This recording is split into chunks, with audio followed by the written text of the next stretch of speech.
Hello, good evening, everyone. This is Anish, and I'm here on behalf of the National Law Training Institute. Today, we have among us Divas Upadhyay, who got an All India rank of 6 in AILET 24 and All India rank of 38 in CLAT 2024. So, a lot of you have been messaging us and requesting us to conduct a session clearing the fundamentals and basics for CLAT 2025. You are clueless as to how you should prepare, when you should start giving mocks, how should you cover your basics, fundamentals, and what is the right time when you get done with everything and start with the revision. So, clearing all these doubts, Devas will be taking this session today and he shall be clearing any doubt that you might have. Feel free to drop your doubt in the comment section and we'll be taking a periodic look there. So, Devas, over to you. I'll add your slides to the screen. Go ahead. Yeah, Thank you. yeah. Thank you, Anish. So, as he introduced me, I'm Divas Upadhyay. Once again, I was All India rank 38 in CLAT and All India rank 6 in AILET, and I plan to pursue my law from National Law University, Delhi.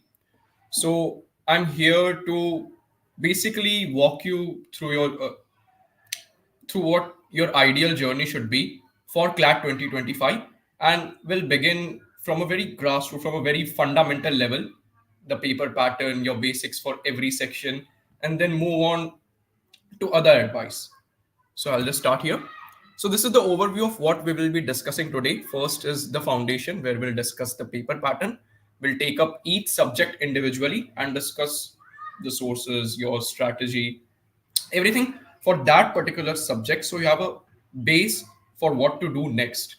Then we'll move on to intermediate level, where I have certain sets where I have a certain set of advices that you can follow after your basics have been established. So that is what next, that answers the what next. And finally, we have the extra edge option. So that is the surprise element. At the end of the day, CLAT is a competitive exam and you need that extra edge. So after discussing the intermediate advice, we'll be discussing what you can do next. Uh, so we'll begin with something that I believe almost everyone here would already know, but to just accommodate everyone who might not even be remotely familiar to CLAT, other than that it's an entrance exam for the national law universities, we'll discuss the pattern, and there are certain inferences from this pattern that I would like to elaborate on. So we'll take it up here. First of all, is that, and this is based on, of course, the most recent CLAT paper that is of the year 2024. So the total questions are 120, and the time allotted for these questions is 2 hours or 120 minutes. So right off the bat, you can notice that it's a very time-based exam. Okay, you have limited time for a lot of questions, and that puts you in a mindset that this is an exam where you need to do things not just right but also quickly. The marking scheme, there's of course negative marking with +1 for every correct answer and 1/4 deducted for every wrong answer. And another important point is that it's an OMR based test. Now, I've added this point here because later on I'll be covering this aspect with respect to your box as well, which we'll discuss later. So, of course, the time constraint is there. Now we'll get on to the sectional weightage, and here is where I would like to discuss the main inferences. So I'll pick up the first section, which is English. Alongside, we'll also take legal, logic, and logical reasoning. Now, why I took these three sections together is because all of them are reading based. You'll have a passage, and based on that passage, you'll have a set of questions to be answered. The difference between these three sections is the type of passages, the type of questions you are expected to answer, the knowledge that you are supposed to apply from those passages, and we'll cover in depth what those differences exactly are. So, first and foremost, the basic skill that you need to evaluate for yourself and for the future as well is your reading ability, your ability to read passages, your ability to comprehend them and apply them. And if we break down reading, there's two aspects. One is reading fast, another is reading well. Reading fast is it's pretty much self-explanatory. You need to read as quickly as possible because there's a lot of reading. 4 to 6 passages in English, the same for logical, or even more so for legal. Now, reading fast is self-explanatory, but what does reading well entail? Reading well entails that in the small amount of time, in that quick amount of time that you are reading, you are able to comprehend as much information as possible. That's one aspect of reading well. Another aspect is not just comprehending that information, but being able to apply it in different situations, being able to refer back when you need to, and knowing exactly where to refer back. So you need the first and foremost skill. This is the highest priority, because if you look at the number of questions these three sections have, they are in total 80, or two-thirds of the entire paper. So this is the most high priority ability that you need to work upon. Second, we'll get to GK. Now, GK2 is passage based, but with the exception of the most recent paper of 2024, the usually you wouldn't find the answers in the passages. Now, you'll be hearing a lot with the exception of the year 2024. Uh, so, of course, you still need to study GK, because it is not always going to occur that you'll find the passages, you'll find the answers in the passages themselves. And even in 2024, there were certain questions for which the answers weren't directly in the passage. So we'll work here with the assumption that GK is not reading based in the future, because it's always better to work with that assumption than to regret it later on. Now, so for GK, you can see that you have 28 questions. So that's your second skill, being updated with current affairs and general knowledge. And finally, we have quantitative techniques, because which is basically maths, and that would be the third skill that you would have to work upon. So there's the reading ability, which is further divided into different sections. There's current affairs, and there's maths. Maths is only up to a certain level, which again we'll discuss later. Only up till class 10th. It's not too complicated. So these are three abilities that you need to keep in mind when you're beginning your preparation for CLAT, and three things you need to evaluate for yourself and know which one to work upon the most, or which one to prioritize based on your current ability. Now, of course, I would like to talk about the pattern. The questions you see here might not exactly be the same in the paper you would be giving. There's also the chance that they might change the pattern. It is not too likely, but it will move in with a flexible mindset. Because when I was attempting my paper, I had been preparing for over a year, and it was in May of 2023 that they announced that they would be reducing the number of questions from 150, which was the previous pattern, to 120, and that was a pretty drastic change. So this is the current pattern, and we'll of course prepare with this pattern in mind, but we'll always have to be open for the changes that can come in the future. So yeah, this is just a basic mindset and the things you need to focus on. Now we'll move on to what you need to do for each section. And first we have English. So as I discussed, English would be passage based. You would have roughly 4 to 6 passages spanning 24 questions for this section. Now there are certain things that you need to do for English. Of course, reading is one of them, but what sort of reading? Now, what differentiates the English section from other reading sections is that you'd also get passages based on literature and fiction. Now, what does that entail? The thing is, when you get passages based on certain subjects, let's say economics or political science or just current news, there is a chance that you would be acquainted with them. You would have a knowledge of the context, or you would at least know of the subject and know what mindset to jump into the passage with. Now, what separates English is that there can be literature or fiction based passages, and there's a very low chance that you would already have read those books or any material that they have taken those passages from. So one thing that I do recommend all aspirants to do is, if they are not too acquainted with reading literature or fiction, is to reserve some time, not too much, just some time, maybe at night, maybe in the morning, whenever you're comfortable, maybe 30 minutes a day, to reading literature and fiction until you get acquainted with the same.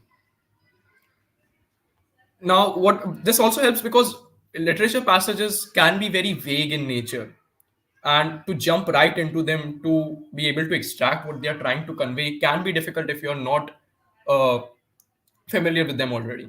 So that's one thing. Second thing that the English section has is vocabulary based questions. Now, comprehending is one thing, and knowing the exact meaning of the word is another. So you need to have a certain level of vocabulary for it, which can improve on itself as you go on and read more, or you can use techniques such as looking at the context in which the word is used to be able to determine its meaning. There are various things you can do. But if a source that you need to refer to improve your vocabulary, I would recommend Word Power by Norman Lewis. I myself used it for a certain period of time, and I believe it's pretty good. You don't need to finish it entirely, or if you just want to get started at a very basic level for improving it, this is a good book. Next is Figures of Speech and Tone of Author. So yeah, basic reading, basic things that you have to do, I've already conveyed. But aside from vocabulary, another type of questions that arise in this section is figures of speech, your metaphors, your similes, stuff like that, and the tone of author. These are two theory-based aspects that, if you cover beforehand, would help you a lot in answering questions, and they wouldn't be out of the blue for you. And next is how to exactly read English passages, right? And for this, I would say emphasize on understanding the passage as a whole alongside nuances of the language. So what does this mean? So when you're reading a passages, a lot of the time, initially during my prep, what I found was I was taking a lot of time for English, even if the questions were, say, simple, or they didn't demand too much time. I still took a lot of time simply because I was wasting a lot of time for the passages itself, or focusing on all the little details. English is to read English passages, your first and primary focus, or even to read any passages, but particularly for English, your first focus should be to understand the overall argument or the overall point that the passage is trying to put forward. You will have several details that you will see. This happened, that happened, when did this happen? All those details, you don't have to go on and memorize those. Okay, yeah, this happened, there might be a question, this happened, there might be a question. Your first priority should be to understand the passage as a whole. Because and that brings me to another point, that is time conservation. English questions are more language based, they are more direct. Pa- uh, Reading sections such as, say, legal reasoning or logical reasoning require you to understand the passage more in depth, to apply it to situations that are outside the scope of the passage even. But what English does, it will keep you in that passage itself, and the questions are more or less direct as compared to other reading sections. So, if you apply the strategy of understanding the overall argument and focusing and keeping the little details as secondary, you can save a lot of time with English. As I mentioned, I was initially during my prep, I was taking a lot of time, roughly about 30 minutes sometimes, just for English. And near the end of my prep, because of when I tried to ignore those little details, or tried to come back to them when I actually came across a question that asked for those details, it dropped down to about 20 minutes. Now, there's also nuances of the language, that is, okay, this word looks a little extraordinary. Maybe its meaning can be asked later, or if you come across a figure of speech, just keep that in the back of your mind. Now, these 2 points, time conservation and emphasizing on the passage as a whole, what you can do, a trick for how to actually ignore those details but also be able to solve the questions. What I do is, it's not, I always remember, it's not important to remember what exactly the detail was, but it's very important to remember where the detail was. So imagine there's a passage on CLAT itself. They introduce CLAT. In the next paragraph, they tell you the pattern. In the next paragraph, they tell you the sections and then the history. So, to solve the questions, you don't exactly need to remember what the history was. But at the back of your mind, you need to be able to immediately go back to where that history is mentioned. Okay, as I said, it was in the fourth paragraph. So, even if you don't know the history itself, you can refer back to it. And that is how you can save time with English. And so there are some certain websites that you can use to read passages and to practice. There's, of course, literature and fiction, and the other academic or non-fiction reading that you would be doing. But there's websites like aeon.co, which I would recommend, that would provide you with passages that you can read on a daily basis in order to be more familiar with them, in order to improve your speed, whatever. Moving on to the next section, general knowledge or GK. I think a lot of the aspirants would have several doubts here. Now, first and foremost, what comes with GK is having a good base of static. So GK has two elements. One is static GK, and one is dynamic GK. Static GK is basically things that have already occurred in the past, or general facts. Current GK is the events that are occurring, uh, that are currently occurring. Should we use GMAT? Okay, I'll come to GMAT when I'll discuss the logical reasoning section. I do recommend it, so I'll come to it later. Yeah, so coming back to GK, there's a static portion and there's the dynamic portion. While CLAT would ask you current affairs of the past 1 year, uh, say Chandrayaan. Okay, Chandrayaan occurred last year. So the questions would not just be about what is happening right now, but also things related to that event that occurred in the past, such as the establishment of ISRO. So you need to prepare yourself with a good static base. You don't need to read entire books of static. Uh, you just need to have certain bases, such as knowing about international organizations, their year of establishment, who is their head, how did they come to be, or knowing the names of cabinet ministers, which is always helpful. These are things with which you can kickstart your GK prep. Okay, I have a base of static information, and now these will help me in developing my current GK as well. So CLAT would ask you the current affairs of the past 1 year. So keep this in mind. You have to study the events of the past year. You don't need to go back too further than that. And of course, I would definitely recommend, as almost every aspirant or topper of CLAT recommends, reading a newspaper for GK. And for that, either the Hindu or Indian Express works. I read the Hindu. Many of my friends read Indian Express. I don't think there's a, I mean, it depends on your preference. So whichever you could find, whichever is available, whichever you are more comfortable with, you can read the Hindu or Indian Express. Now, of course, with reading newspapers, you have to read newspapers every day, and they consume a lot of your time if you try to read everything. So when it comes to reading newspapers for GK, you have to be selective with it. Selective in the sense that, first of all, you can go through previous year papers, which is very always very important. But specifically for GK, I advise you to go through previous year's papers, because uh, you will get an idea of what CLAT asks uh, after preparing hundreds of GK topics, that you'll have to actually read GK passages. Yeah, so I'll get to it. Yeah. I'll also get to the notes aspect of it. So for GK, what occurs is, so first of all, let's just discuss how to read a newspaper. That is, avoid crime news, everyday crime. यहाँ murder हो गया, यहाँ चोरी हो गई. Avoid that. Avoid entertainment related news, Bollywood, all that. You can avoid political controversies that don't necessarily seem CLAT important.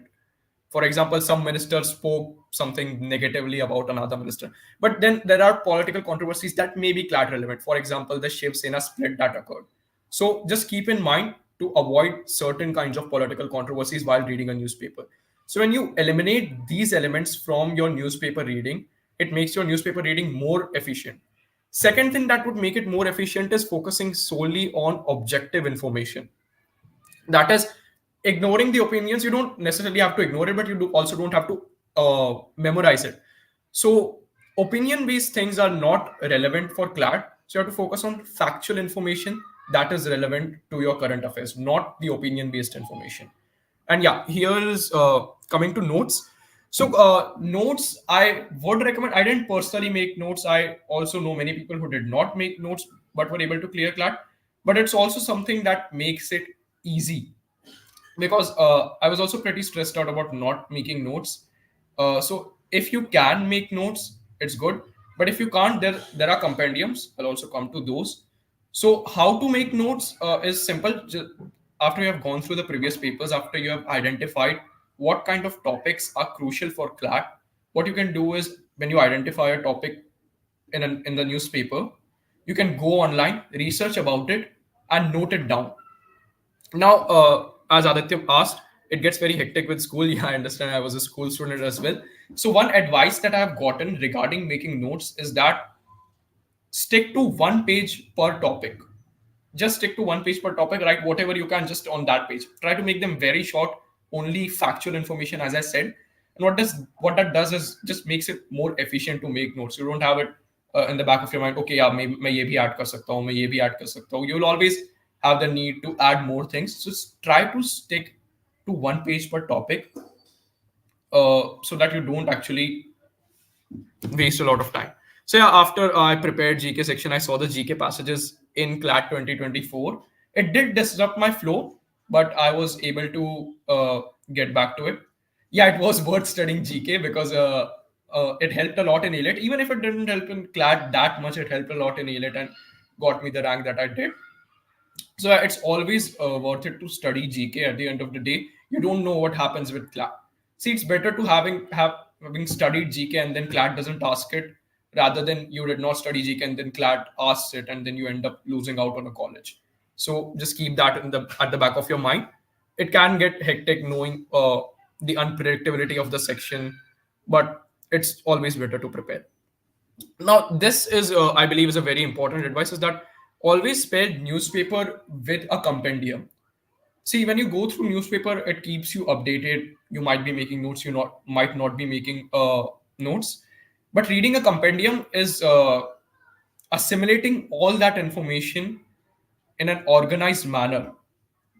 So you'll have all that information in an organized manner. You can revise. Maybe you can find out new information that you earlier missed out on. Maybe there are things that you can add to your notes, or if you don't have notes, they can be your notes. You can go through them multiple times. So reading a compendium with a newspaper always help. You can choose any compendium. I would say I would advise you not to use multiple compendiums in the initial stages of prep.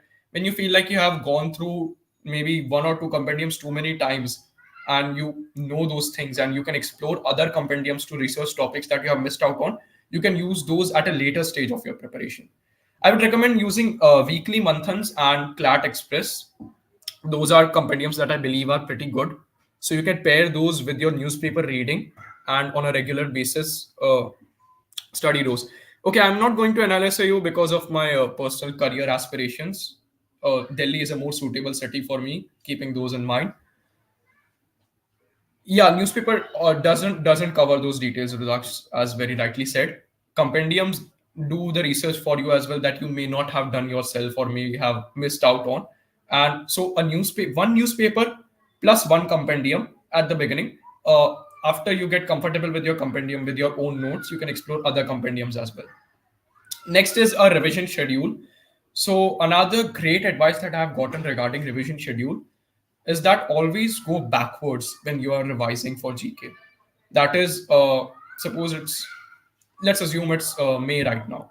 Okay, so I'll start my revision from May, April, March, and then go back that way.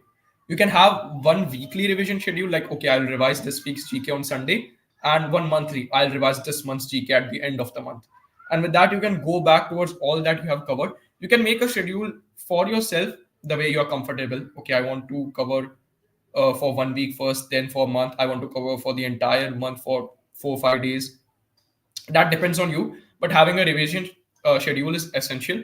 I think for January and February, I think you can just start revising from February itself. Just use this utilize okay, for January, February, it's a good way to explore GK, to know which compendium is suitable for you, which newspaper is suitable for you, your note making method, and everything. Uh, from near the end of this month, you can start your revising schedule. You can start it today itself, but always have it in mind. Always prepare a schedule for yourself. It's better to study GK that way. So yeah, I think I covered most of it. I'll just revise. Follow one newspaper, pair it with one compendium. Make your newspaper reading efficient by avoiding certain topics. Focus only on factual information. You can make notes, but to make notes, try to make it efficient so you don't waste a lot of time. Maybe one page per topic, and have a schedule for revision. Yeah, that's it. So we'll move on to the next section, which is legal reasoning. So legal reasoning is another reading based section that we have. And for it, first of all, again, as I said, with English, the basics were vocabulary, tones of the author, figure of speech, etc. With GK, the basics were static GK, international organizations, etc. So what forms the base of legal reasoning is constitutional law, contract law, law of torts, etc. I don't have any particular book that I can recommend in mind, because I think any book works for it. At the end of the day, you have to keep in mind you don't have to remember everything. Why we cover those basics is that we cover basics of law, so we are familiar with it when we are reading. For example, if someone just throws contract principles at me, I'll take time to grasp them. But if I already know them, I've already read them, I'll take less time to be able to read them. So you don't need to be too worried about where you are covering it from. Yeah, 11th exams. So I'll also cover a school versus someone asked regarding 11th exams as well. So at near the end or in the intermediate sections, I'll talk about balancing school and CLAT as well. So yeah, covering basics is important. You just need to get familiar. Always keep this in mind. You don't need to memorize it. That's the second point. Understand, not memorize. And yeah, so don't stress too much about where you are covering your basics from. Just try to get acquainted with those basics: constitutional law, contract law, law of torts, a little bit of criminal law. And I think solving alongside covering those basics helps. Just reading theory might not be as fruitful. Now, special focus on sectional tests. So I'll talk about sectional tests in depth later on because they are useful for every section. But why I wanted to talk about sectional tests for legal reasoning is that out of all the sections, I find that sectional tests for legal reasoning are the most helpful. Because as I said, it's not about memorizing it, it's not about the theory, it's about being familiar. So the more number of sectional tests, you can get sectional tests maybe from your coaching. You can get a book as well if you don't want to enroll in a coaching. There are compendium, there are coaching modules that you can solve which have sectional tests. You can put a timer and solve from the book itself. So what happens is that I'll give you my example. I solved a number of sectional tests for legal from NLTI's portal as well, other portals, books, etc. So what happens was, I believe there were five legal passages in CLAT 2024, and all the topics that those passages had, I've I've had already read them somewhere before. So that's the advantage. I didn't need to think, oh, what is this Juvenile Justice Act? Because I've already read about it while solving it. So that's the benefit of sectional tests. It gives you such a diverse range of topics to challenge yourself that by the time your exam comes, you would have knowledge of almost every, because it's not guaranteed that these basics are the only thing that CLAT will ask. CLAT can take any aspect of law and ask you to comprehend it and solve on that basis. So, solving sectional tests or just solving mocks as well and being acquainted with a diverse range of legal concepts would help you in comprehending faster. Again, not about memorizing, not about knowing what the law is, but being able to recall that, okay, I know this, I can read this faster, I can save my time here. That's what it is. Okay, even if you are familiar with a passage, this is just one extra advice. Even if you're familiar with the passage when it comes to legal, don't try to skip it. Read it quickly if you're familiar, but don't try to skip it because there may be some detail that you would not already know and can be crucial. Next is keeping up with recent legal updates. Now, as you all will be reading the newspaper, there are several judgments, bills, etc. Uh, that you can go through. And yeah, live law, I don't think the subscription is necessary, but live law is a good website that you can refer to keep up with legal updates. What that does is, say there is a recent legal landmark judgment, there's a high chance that CLAT might have a passage based on it, or the three bills that are current that have been introduced. So being updated with these with this legal general knowledge helps you in a new variety of passages that you might not have seen before, that you might not have seen in your sectionals and mocks, etc. And one last piece of advice is avoid personal opinions and extra legal knowledge when solving these questions. So again, uh, as I said, you don't need to memorize this because CLAT clearly mentions that they don't want students who already know the law. They want students who can apply the law, right? So your own opinions, okay, your there might be something that you don't really agree with, but the passage agrees with. You have to stick to the passage. And there's also uh, yeah, and there's you might be aware of some extra legal knowledge. अरे ये तो passage में mention नहीं था but मुझे पता है. But you still need to stick to the passage and answer based on that passage because you are being tested on how you can apply that particular passage. Okay, how many hours a day? Hours a day depends on person to person. Uh, if you can do it in under 6 hours, it's great. If you take say 12 hours a day, that's also great. It depends on it. It's not about how many hours you're putting it, but the results that you are getting. So if you feel like you are not doing enough at the time you are putting in, try to do a little bit more. Don't try to burn out yourself by going over the board and doing uh, extraordinarily stuff in just one day. Try to increase it little by little and see what you're comfortable with most. As for months, I started preparing in October last year. So that would be around 13, 14 months. Yeah. NCRT for legal studies is not exactly important to cover the basics. But if you want to read it, if you have the time to read it, you can go through certain topics. Okay, we'll move on to logical reasoning. Okay, they can test you based on, I don't think the opposite law is mentioned, but they can put some controversial things in the passages to test you, so you try to stick to the law rather than apply your own morality when it comes to legal reasoning. Moving to logical reasoning, so here comes the GMAT question as well. So for logical reasoning, again, we'll get down to the basics. The basics of logical reasoning are assumptions, inferences, strengthening, weakening, course of action, paradox, etc. So English is a reading based section. Legal is a reading based section. So for English, you can have a diverse range of topics. For legal reasoning, you'll have law related passages. Logical reasoning is a section where you can, again, like English, have a diverse range of passages.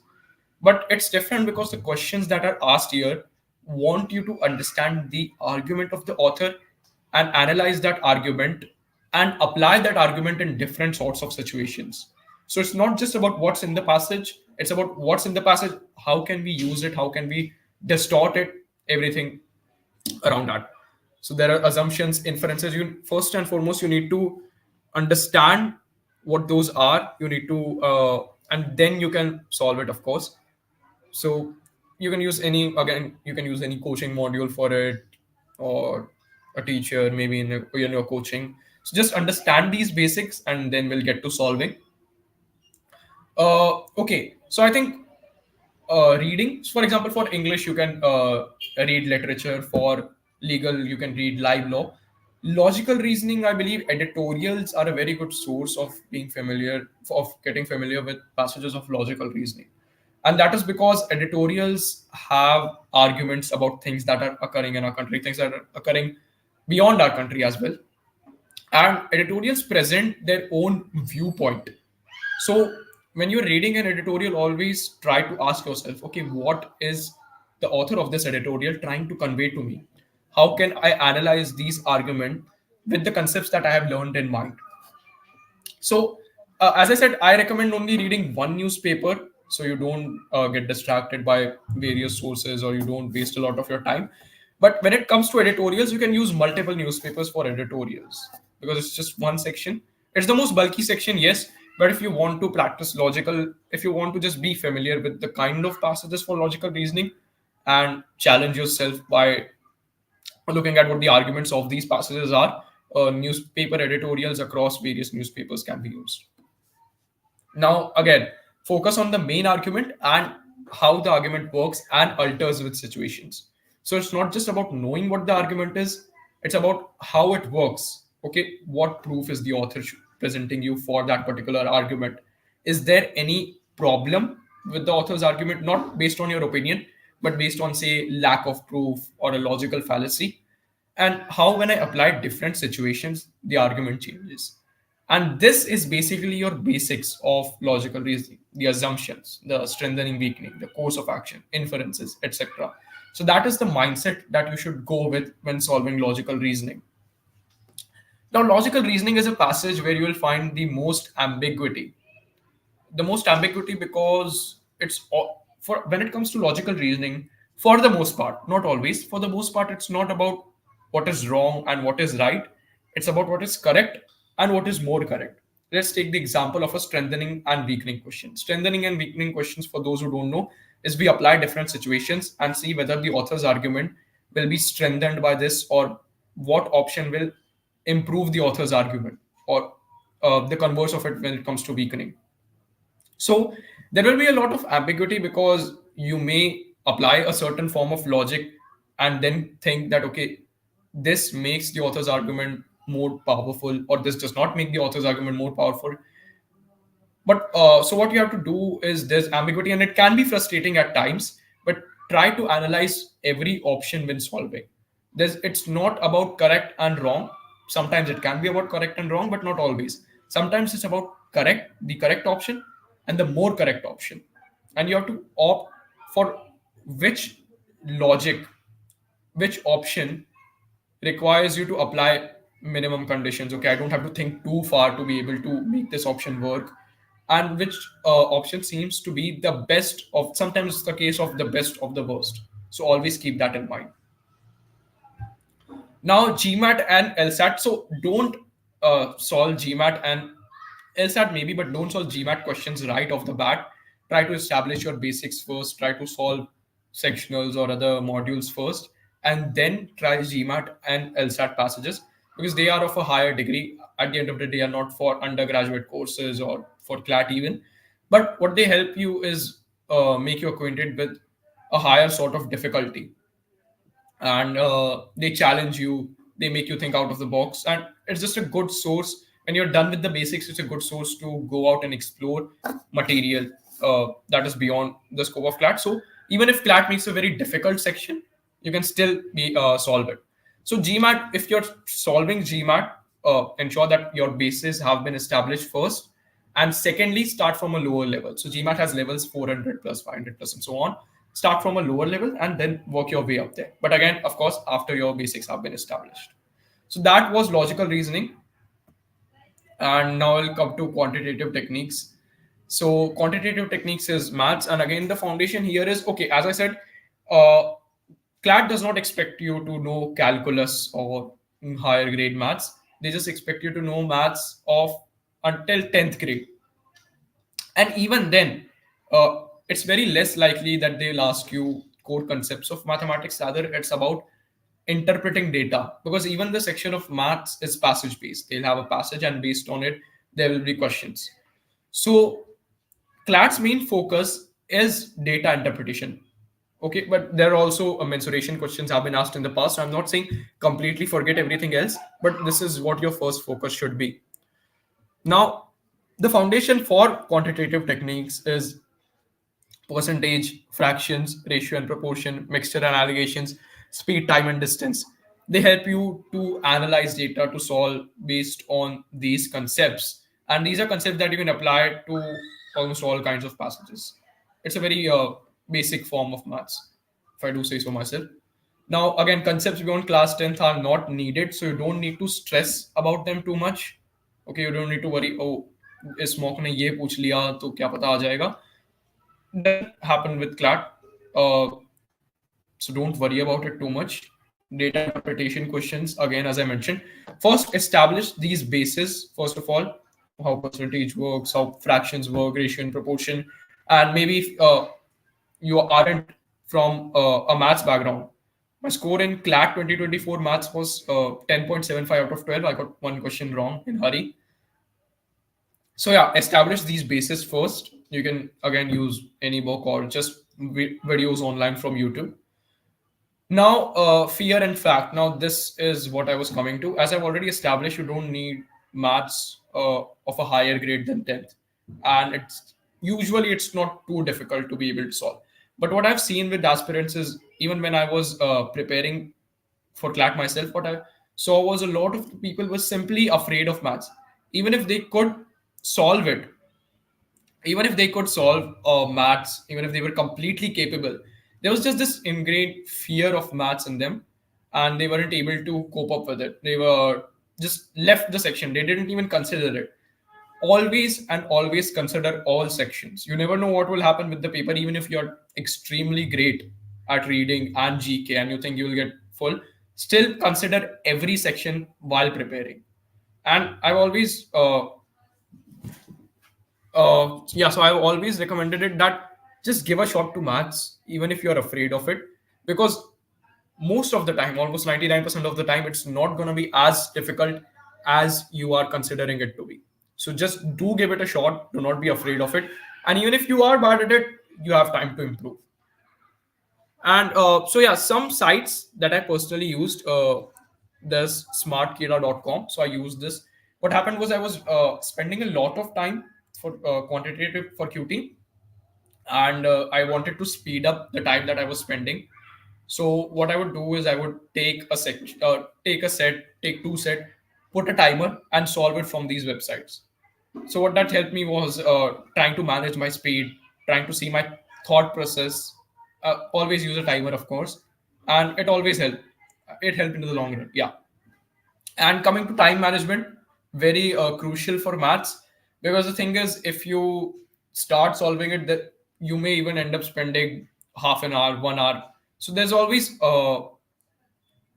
guarantee that you'll be able to solve it in a short span of time, or the span of time that you had in mind when going to your when going for your paper. So manage your time, especially for this section. Okay, you can even divide it between passages. I'll solve one passage, then I'll go for some other section, and then I'll come back to it later. uh, One thing that has been recommended to me, and I would recommend it to you, is that try not to keep it for the end. It can be used for the end depending on the paper. For example, for CLAT 2024, I found the reading and GK sections to be very easy.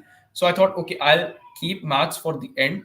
So I'm done with everything else. I don't miss out on anything that's easy. So in certain situations, it's helpful, but keeping maths for the end increases your stress. And in my personal experience, reading in under stress is less difficult than both are difficult, but reading under stress is less difficult than solving maths under stress. So you guys also have to keep that in mind. And yeah, regular practice. If you're not good at it, try to solve 2 or 3 sets daily. Just be regular with it. The important thing is to be regular with it. If you come from a non if you come from a non-maths background, maths is not necessary for 11th and 12th. So if you come from a non-maths background, just try to practice it on your own, uh, on a daily basis. So yeah, that's all the sections summarized.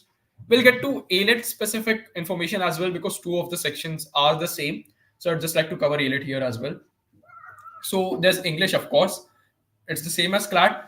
Just you have to have an extra focus on grammar-based questions and vocabulary-based questions, because in the past there have been more of those in AILET. And in GK, so in GK, AILET in AILET, GK isn't passage-based. So you have to focus on one-liner-based GK, which you can cover alongside your CLAT prep as well. Finally, coming to logical reasoning. So in ALET, logical reasoning has two elements. One is critical reasoning, that is similar to CLAT, reading based, arguments based. Another is analytical reasoning. Analytical reasoning is things you have been solving in NTSC or Olympiads, which is your date and time, clocks, coding, decoding, etc. And yeah, so R.S. Agarwal, I think, is a good book for it. M.K. Pandey is also a good book to cover those concepts. Now, when it comes to logical reasoning for ALET, there are a vast number of topics that you can cover. So, what's important is to remember, since you'll devote a significant portion of your time for CLAT, there are more seats, it's more competitive, it's more reasonable to devote more time to CLAT, as every person does, including myself. So, what you can do for ALET is prioritize your concepts. I will practice things that are asked regularly first. For example, syllogism, or I'll practice my own weak concepts first. So, have a list of priority instead of just going blindly and trying to cover every concept. And again, time management is a big part for logical reasoning, because you have 70 questions here. So, there's that. So, this is a short segment on ALET specific foundations as well. So now that the foundation has been established for every section for the CLAD pattern itself, we'll move on to certain intermediate advice. After you have done those things for particular section, maybe you don't, okay, so everything I mentioned, you don't need to do everything. Maybe there are some things that you're already good at. And for example, if you're already good with vocabulary, you don't need to sit and read word power by Norman Lewis. Okay. So make sure you know your priorities and work on them, and just sort out the things you need from the things I've already covered. So once your foundation has been established, there's some things that you need to keep in mind at an intermediate level. So first of all, one is regular mock tests. Okay, uh, So this is a common doubt: when should we start giving mocks? I think mocks are the most integral part of CLAT, right? Because it is an aptitude based test. It is, if you keep reading theory, you'll never be used to that experience. So I think right from the, I think after say a month, if you don't feel confident in the beginning, you can start after a month of basics. You can start giving mock tests, or if you say you're preparing too late, you can start it right off the bat. You can give one mock per week and keep that mock for Sunday between 2 to 4 if possible, because CLAT itself occurs from 2 to 4 on Sundays. So start from one mock a week. Try to be regular with it in the beginning of your prep. That should be your frequency. When around, you could say May or June, you could bump it to 2 to 3 mocks a week.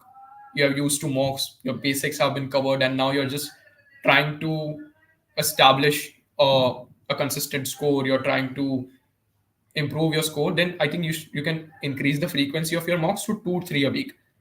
And at the end of the of your prep, around say October, you can increase it to 4 to 5, even 4 to 5 a week, depending on how comfortable you are. Again, this would vary from person to person. One common advice I would like to you to give is, don't give excessive mocks. Don't give excessive mocks, because you might get burnt out, or yeah, you won't have time to analyze, which I'll come to later. So yeah, gradually increase your frequency depending on how comfortable you are with your basics, how comfortable you already are with the mocks themselves, and then work with it.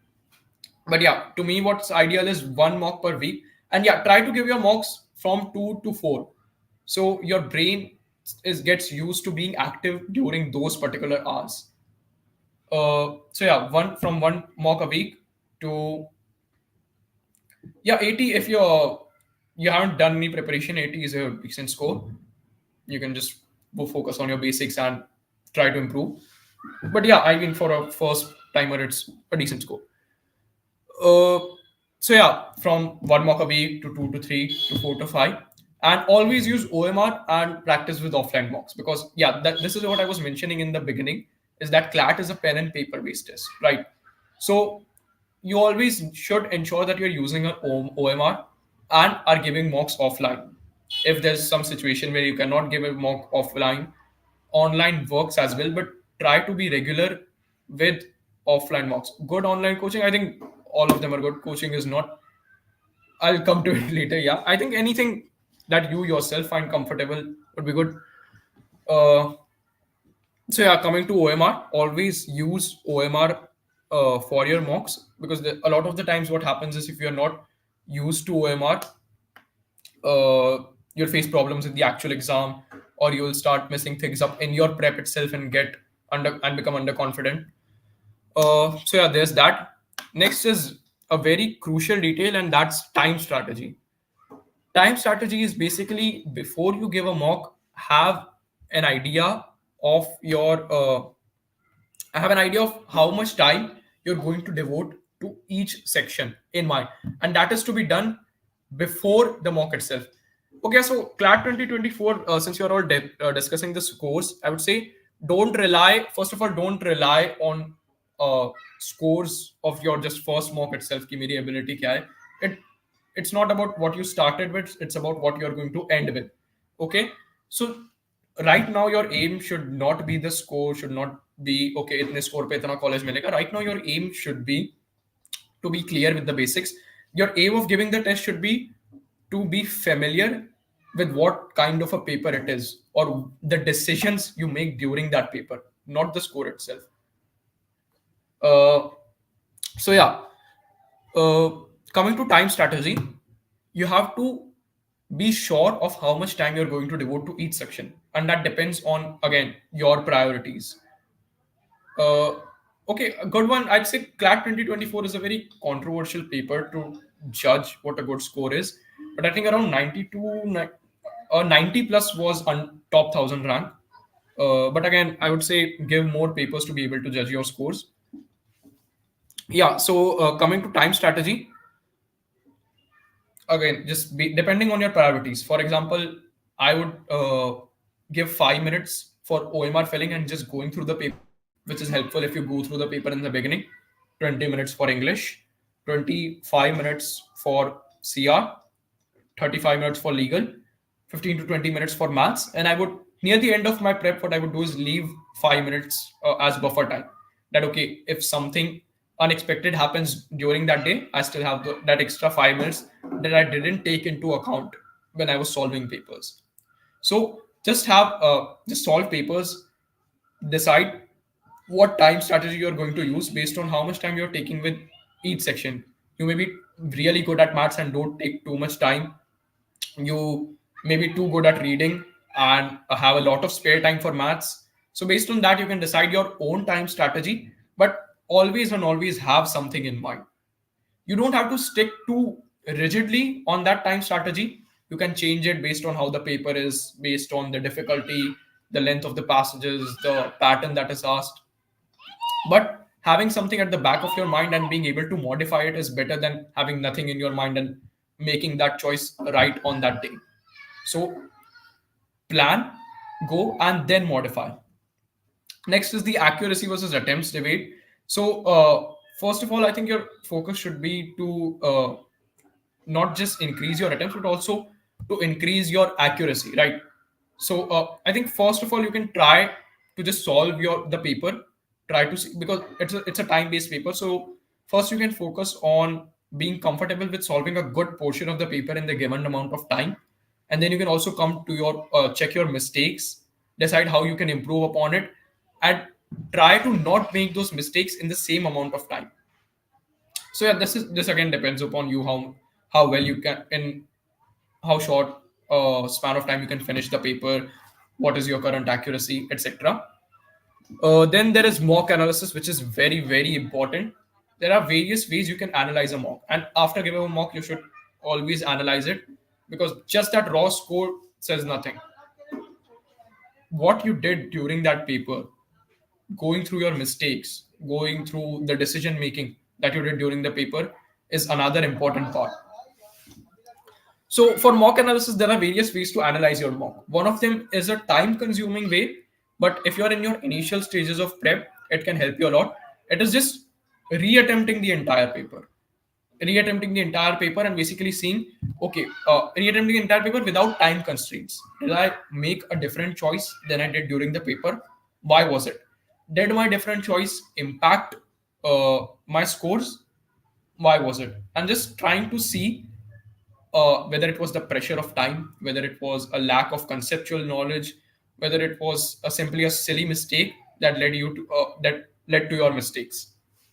Another is a less tedious way to analyze mock that you can gradually work on after your foundations have been established, is going simply through your mistakes, or going through the questions that even if you got right, you were not sure about, and debating with other aspirants, a study group if you have one, or even a study buddy, or even with yourself, about why this option is wrong, why this option is right.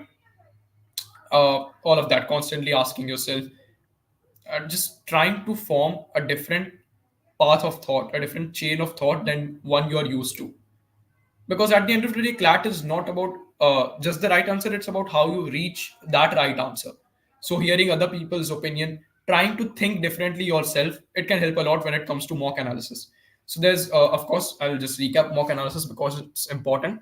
There's reattempting the paper without time constraints to see your decision making.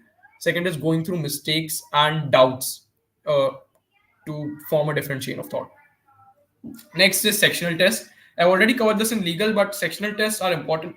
Say you start scoring low marks in logical reasoning, and you think you need, instead of just blindly giving mocks, you need to give separate time to logical reasoning. Start solving sectional tests for that particular section. What that does is it separates that section from the rest of the mock. You can put all your focus into just this particular section, and you can see what things you are doing wrong exactly. It gives you a new line of thought.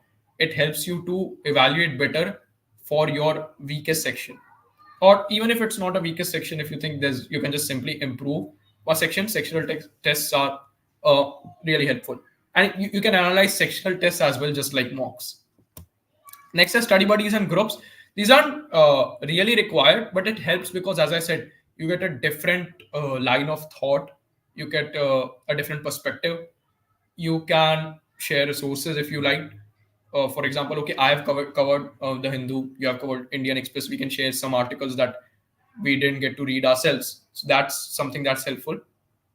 And diverse mock test sources. So yeah, this is again very important. Diverse mock test sources. It's because if you're sticking to just one mock source, you can run into issues like, okay, I'm just too used to this. And when the CLAT paper comes, it may not exactly be like the mock you most probably it won't be like the mock, just one mock you have solved. Okay. And at that moment, being able to get used to something completely different than what you have practiced for can be difficult. So I have a diverse range of mock sources so you can adapt to the paper. Again, the next point, adapting to the paper. You have a time strategy, you know your mistakes, you know what kind of mocks you usually solve, everything. Yet you always need to adapt to a different paper. Even with CLAT 2024, the GK answers were in the passages, right? So this isn't something that you a person would be expected to know, of course, or isn't something that I'm supporting. But what I'm saying is, when a paper is out of the blue, when something that does not happen in the normal course of event occurs, you should be ready for it. So solving a diverse range of mocks helps with it. Always when you're giving a mock, don't fall into a robotic pattern of solving a mock. Try to adapt it. Okay, maths for this mock was very difficult. Even though I take maths in the beginning and I solve it completely, for this mock, what I can do is I can take maths later on because it's very difficult and I think I should not waste my time here. So though you should always be actively making decisions when solving mocks, because at the end of the day, those decision making skills would help you with CLAT itself.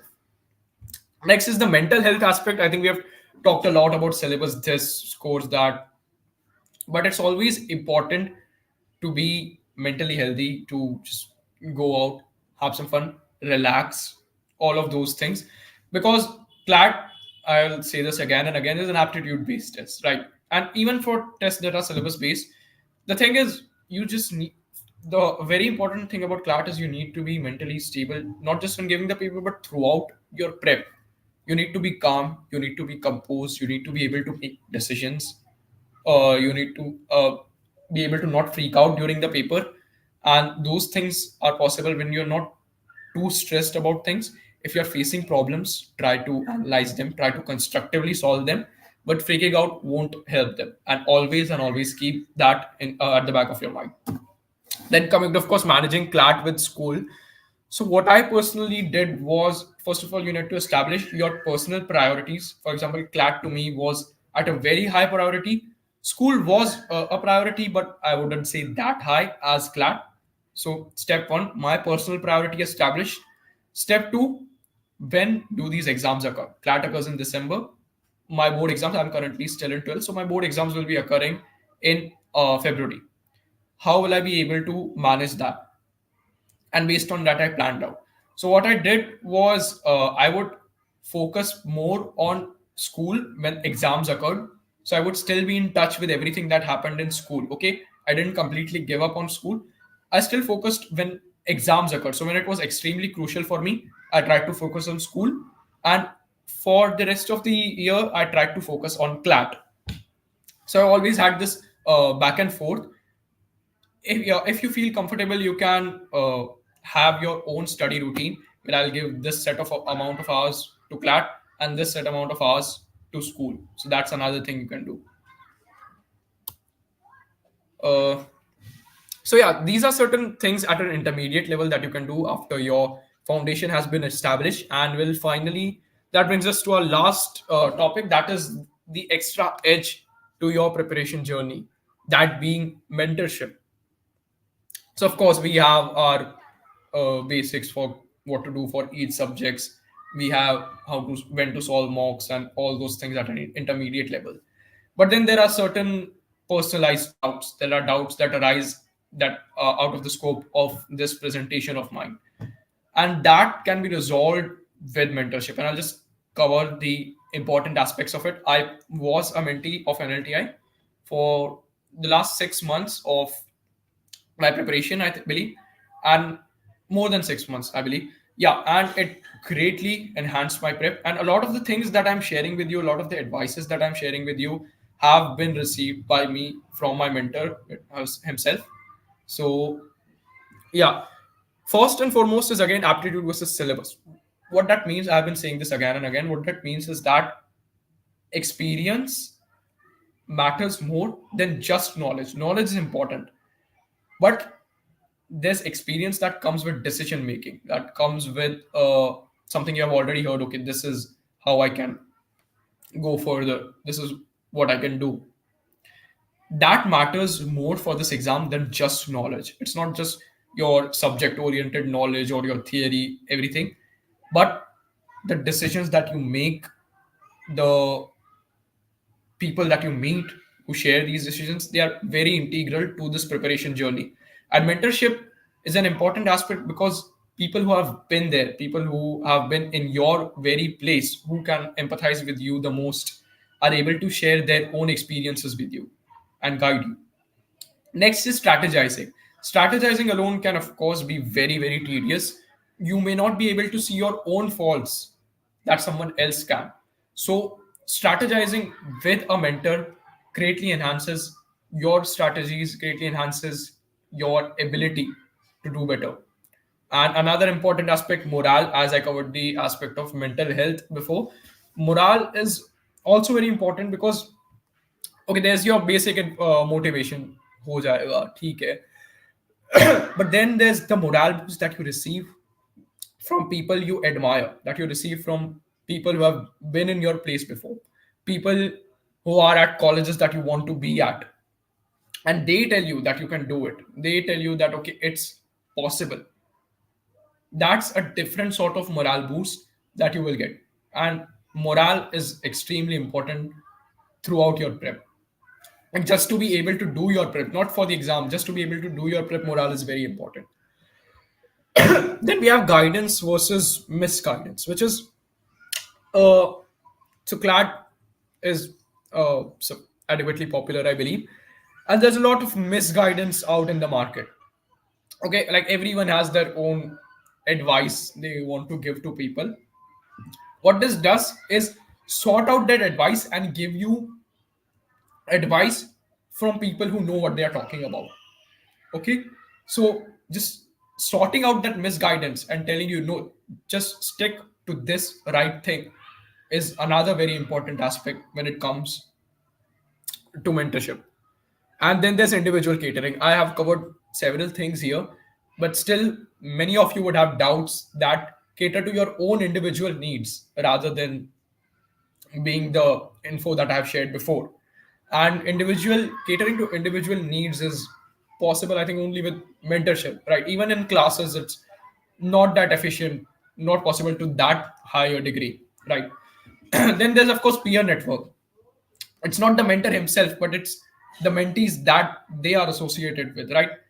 You can meet brilliant people, you can share their experiences, even even if you don't have a doubt yourself, even if you don't realize that okay, I have this particular doubt, but if someone else has that doubt and you're just able to hear it, that reflection from someone else also helps a lot during your prep.